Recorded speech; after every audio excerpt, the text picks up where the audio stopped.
So the New Deal did a lot. In 10 years, it transformed the country, essentially. Well, I've heard it said, and correctly, that climate change, the climate disaster, is an unprecedented challenge.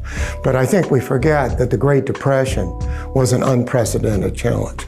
It looked like capitalism had collapsed around the world, and no one really knew what to do. A lot of people turned to fascism, and much of Europe went fascist. And the United States, thanks to FDR and the New Dealers, moved the other direction and moved towards what was later called social democracy or the welfare state.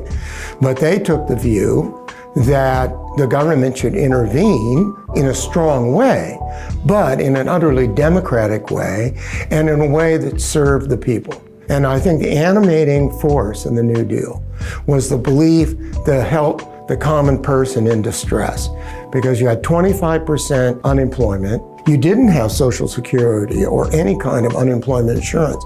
So working people were literally starving to death. And Roosevelt saw that as a tragedy, a human tragedy, and wanted to deal with it by creating jobs, by getting relief efforts out there to every corner of the country to help the people. It did everything from Social Security to building schools, everything from enlarging national parks and upgrading national parks to putting playgrounds into small towns and big cities. Labor law reform so that you could form a union, which had been illegal in many states beforehand.